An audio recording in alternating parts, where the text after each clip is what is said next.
काश ये 5 बातें मुझे ग्रेजुएशन के स्टार्टिंग में पता होती तो शायद ही आज मैं अपनी लाइफ में काफ़ी आगे होता। आज मैं अपनी लाइफ में फिजिकली मेंटली स्टेबल तो होता ही, साथ ही अब तक फाइनेंशियली भी स्टेबल हो चुका होता। एक 22 साल का लड़का आने वाली 10 मिनट की वीडियो में आपको ऐसी कौन सी 6 बातें बता देगा कि ये आपकी लाइफ के 2 से 3 साल तक को बचा देगी। अगर कोई फ्रेशली ग्रेजुएट मेरी इस वीडियो को देख रहा है तो उसे ज़रूर ही पछतावा होगा, रिग्रेट होगा कि काश ये वीडियो मेरी फीड में पहले आ जाती। सिस 14 पॉली आइसोप्रीन, जिसे नेचुरल रबड़ के नाम से भी जाना जाता है।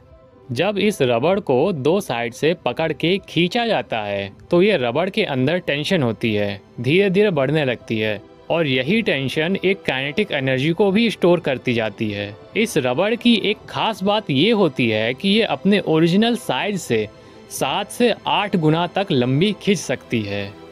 एक गुलेर में लगी हुई रबड़ जितना पीछे खींचती है उससे निकलने वाला छर्रा उतना ही दूर जाता है।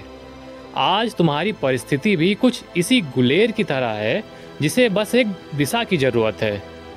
ये जो 5 बातें तुम्हें तुम्हारी लाइफ में जो डायरेक्शन देगी उसमें से पहली बात है रीड अ लॉट। ज़्यादा से ज़्यादा बुक्स रीड करो, न्यूज़पेपर रीड करो, न्यूज़पेपर के ऑपेड्स को रीड करो। न्यूज़पेपर के ऑपेड्स को रीड करने से तुम्हें पॉइंट ऑफ व्यू मिलते हैं, यानी कि नज़रिए मिलते हैं। ऑपेड बेसिकली न्यूज़पेपर के बैक साइड में एक ऐसा पेज होता है जहाँ पे एक ही टॉपिक पे कोई बाहरी व्यक्ति या फिर संगठन अपने विचारों को रखता है। ऑपेड के थ्रू सोसाइटी डिबेट को प्रमोट करती है, जहाँ पे 2 ग्रुप या फिर 2 अलग अलग लोग अपने नज़रिए को रखते हैं, जिससे कि उन्हें एक और नया नज़रिया मिलता है। ऑपेड को रीड करने वाले इंसान में एक क्वालिटी डेवलप हो जाती है कि वो एक ही हादसे को अलग अलग नज़रिए से देख पाता है, समझ पाता है और उसे सुन भी पाता है, जो कि उस इंसान के इंटेलिजेंस को भी इम्प्रूव करती है। Reading a lot of book in your life. ज़्यादा से ज़्यादा बुक रीड करने का मतलब केवल क्वांटिटी से ही नहीं बल्कि क्वालिटी से भी है। ऐसी बुक अपनी लाइफ में रीड करो जो तुम्हें रिच बनाए। रिच मतलब vocabulary, word meaning, idem phrases, synonyms, antonyms जैसी चीज़ों से हैं।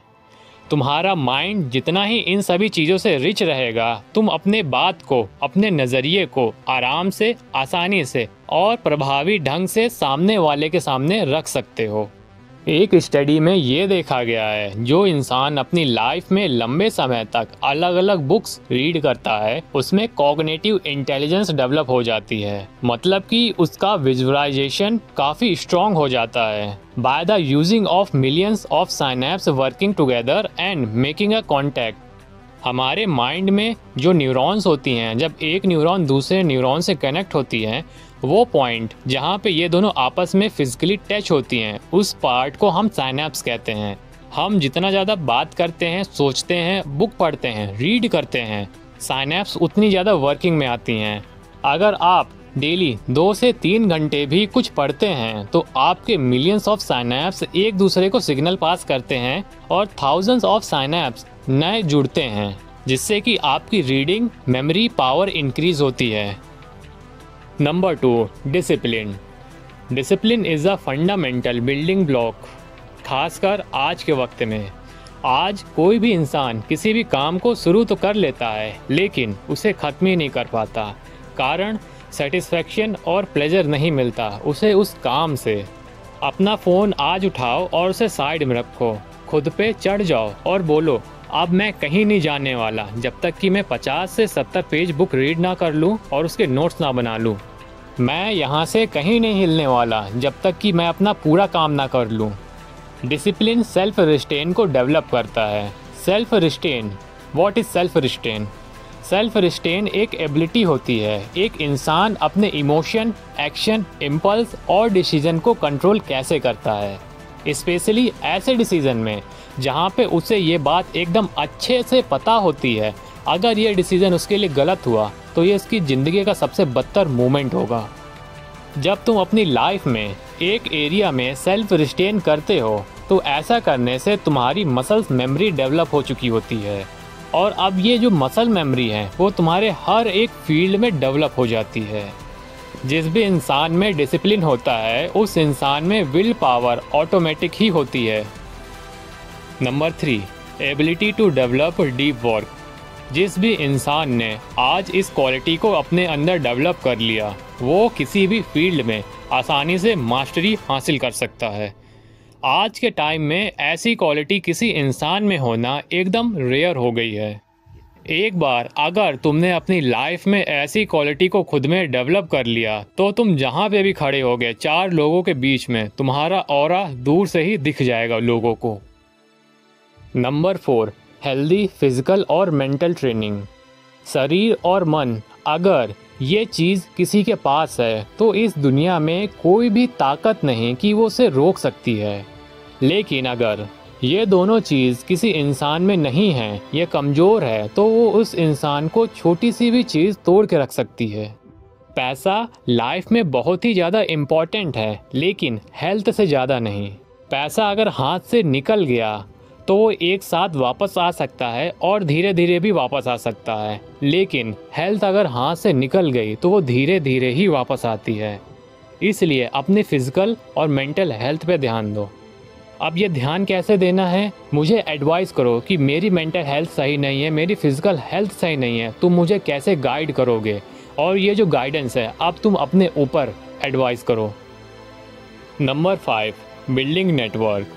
नए दोस्त बनाओ लेकिन दायरे सीमित मत रखो। अलग अलग सोच, अलग अलग नज़रिए वाले लोगों से जुड़ो। खुद को सिर्फ अपने जैसे ही दोस्तों तक सीमित मत रखो। हमें हमेशा लाइन के ऊपर के लोगों से भी दोस्ती रखनी है और उस लाइन के नीचे वाले लोगों से भी दोस्ती रखनी है। हम मिडिल क्लास वाले हैं जनाब, हमें बस यहीं तक की दोस्ती आती है। अब सवाल ये उठता है, बड़े लोगों से दोस्ती कैसे करें? बड़े लोगों से दोस्ती करने का सबसे आसान तरीका है अटेंड करो dialogue, session, seminar, book release या फिर कोई फंक्शन जैसे कि महोत्सव।